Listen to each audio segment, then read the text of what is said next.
Back in the garage for episode 12. This is going to be a really busy episode. We're going to drop the front suspension, make a new tool, and pull the steering components. No time to waste. Okay, let's take the front hubs off and use some leverage to get the dust cap removed. And that reveals the inside there. And this is the clamping nut. You just kind of loosen that up. And the weird thing about this one on this side is that it's righty-loosey, not lefty-loosey, so that the wheel doesn't spin off the car. Now we'll pull the washer with the notch in it. If you watch my wheel bearing replacement video, you can see this in more detail. Now let's pull the rotor, and of course the bearing will fall out. Now we just have to loosen up the bolts on the dust shield. And off the dust shield comes, ready to be powder coated. Loosen up the brake line connection.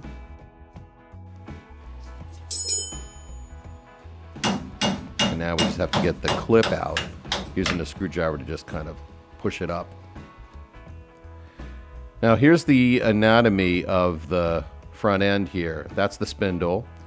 And this is the A-arm. On the bottom of that is where the ball joint is at the base with the funky nut that has notches in it. And you need a special tool or a chisel to get that off.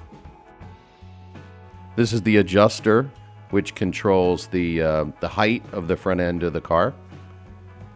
And the torsion rods ride inside there. We'll see those in a minute. This is the tie rod, and it connects to the strut. Here's that special tool I mentioned for removing the ball joint nut. You can see that it's got these 4 nubs that fit into the slots up into the nut. And I've got my battery powered 20 volt impact wrench. And let's see if this works.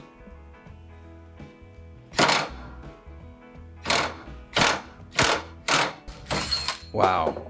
Oh man. There it is. This thing is a beast. Here you can see how the notches in the nut would fit with the tool, or you could use a chisel and just bang on it. Now I want to take out the drop link bolt, so I loosened it and I'm just making it flush with the end so that I can bang on it a little bit and not ruin the threads of the bolt. Seems like it's moving.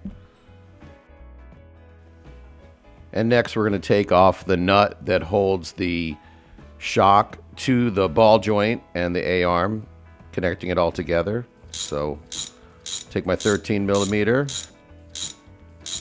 Now I'll make the nut flush with the end so I can drive the bolt out. These are usually stuck really, really hard, and they often need heat and a bunch of other stuff, so I'm not optimistic. But we'll give it a try. So we'll grab a hammer. I don't believe it. That was easy. It doesn't usually happen that way. Here's the wedge bolt, and you can see how it's kind of weirdly shaped on one side. And that's what provides some leverage against the ball joint to keep everything together. So I'll just use a pry bar on the arm here to separate things a bit. Here up on top, I'll use the impact to get the shock nut off. Now usually there's a bent washer that holds the nut in place, but that wasn't here on my car. Pound on it, get it to lower a bit. This down. And now we'll pull the metal piece off. Now I'm not saving this shock, so no need to protect it. Otherwise I would have done the nut trick to this as well. Alright, the tie rod nut is loose. Now we'll just pound it out, and sometimes you need a tie rod puller for this, but not this time. And here's the whole strut. There you have it. The unit is out. Okay, here on the bench, we want to take the ball joint out. This is not always easy, but I'll just try to pull it out first, and if not, I'll put it in the vise. Oh, it's actually coming. That's... wow. Well, that was easy. It doesn't usually happen like that. You can see the notch here is what lines up with the hole there for the wedge bolt. But we're going to put new parts on this whole thing anyway, so no point in being careful with them.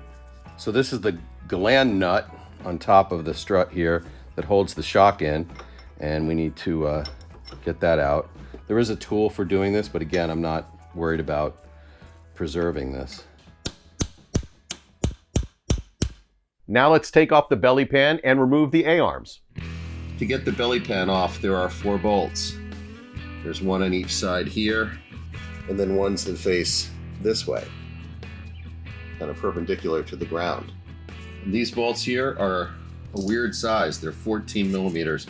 There aren't that many 14s on the car. All right, now we just have the one more. As soon as I loosen this other one up. Woo-wee.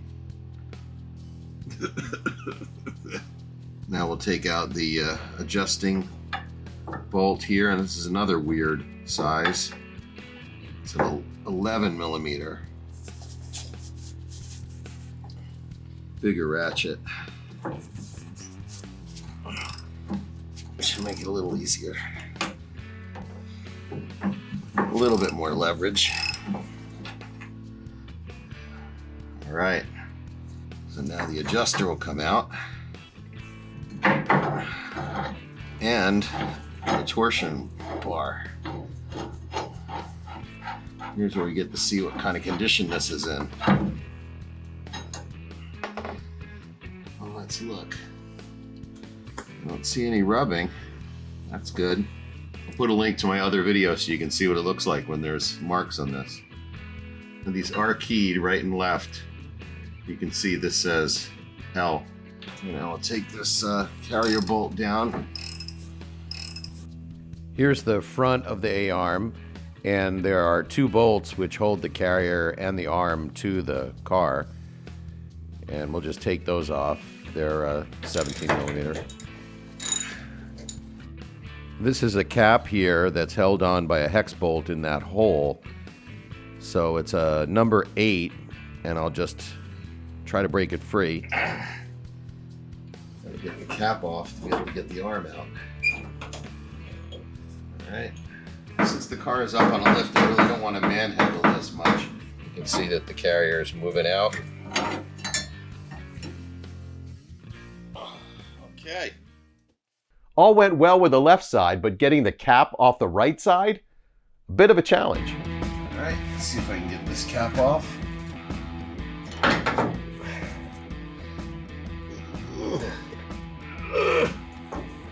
Yeah, that's not going.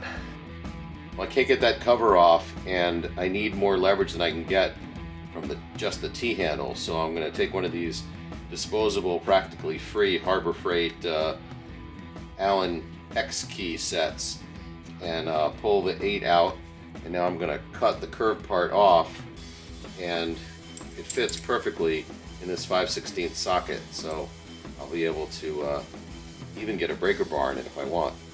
Safety first. Alright, now I have a long tool. Hey, wait a minute, that didn't sound right. And now just some leverage. Oh yeah, got it. Oh yeah, got it. Alright. That's what sets us apart from other species, tool-making behavior. I was going to say the apes, but I know the apes make tools too. And I can just finish with the T-handle. Aha. Haha. Okay, the A-arms are finally off. Now it's time to pull the steering collar and the rack so they can be refurbished. Now I want to take off this collar so that I can refinish it, powder coat it, make it look nice. And to do that, I have to get the snap ring off inside. So this is an amazing tool. It's a snap ring plier, but it's unlike the ones you usually see because you just have to switch this button here to change directions on the plier. You don't have to change the tips. It's really simple. You just move that little switch and it changes directions. I'll put a link in the description in case you want to find one for yourself. It's kind of tough to see, but there are holes in there. Tighten it, and then it comes right out. Just got to be careful it doesn't spring and ruin your new paint. There's also a circlip here, which I need to take off before the collar will come off.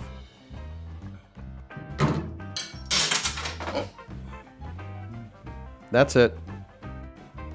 Now to get the collar to actually come out, I need to gently put some leverage on it, and I'll just push on it from alternating sides till it comes off. All right, now that I got most of it off, just kind of, oh, there it is. There's a bearing inside here, which we'll clean up. I'm not going to take the column down because it's fine. It attaches with these bolts here. There are some bolts that are missing, so I'm going to have to replace them. But I'm just going to leave the column where it is. This is that crush, I don't know what you call it, a crush sleeve, which holds everything tight in the collar. Be getting a new one of these, I suppose. Now there's a plate here which holds this little metal piece which holds the cylinder, the lock cylinder in, and the ignition switch. So I'll take that out. Alright. Not a big deal. I'm going to try to punch this bearing out from behind because I want to powder coat this and I don't want the grease inside to burn. Ta-da! And now I'm just gonna put everything in a Ziploc bag until it's time. Make sure the screws are in there and the bearing. Organization is key, especially when the car is completely apart. It's time for me to strain my knees again and get back under the car. All right, here are the bolts that we need to take out to get the auxiliary bar.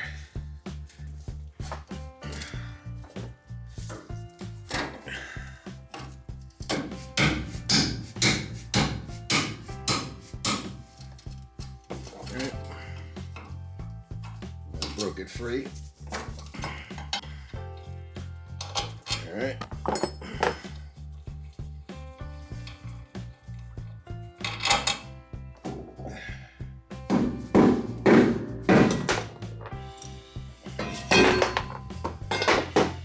So we need to take off this bracket here, and that's going to be a number 6 hex.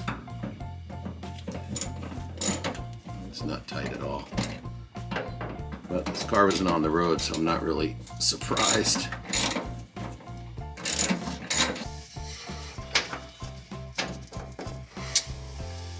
Okay, now in here is where the bearing is, the lower bearing. And this just basically pulls down once it's released from that clamp inside.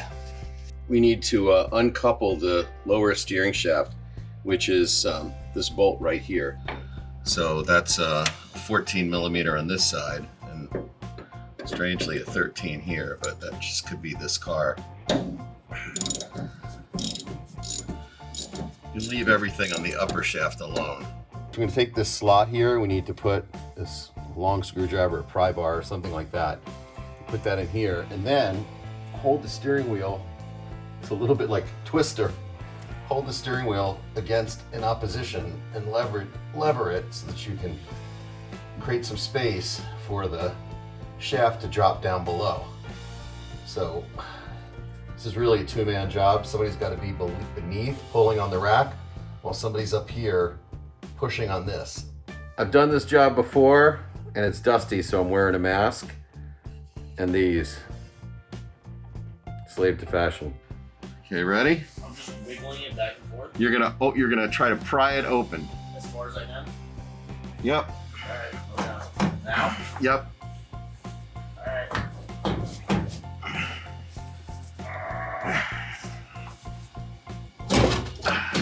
Oh, it's off. Yep. Success. Well, we covered a lot of ground in this episode. When you're restoring a car, you sometimes have to go backward before you can go forward. That's definitely the case with this Bumblebee. All the suspension components are now off the car, and they're headed to the powder coater. That'll be another episode to keep an eye out for. I want to thank 914 Rubber for supplying parts for this build. They're an awesome company.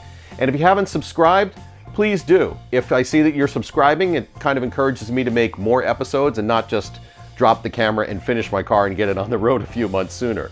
So please subscribe and hit the little button so you know when new episodes come up. Thanks a lot for watching. Be safe and enjoy.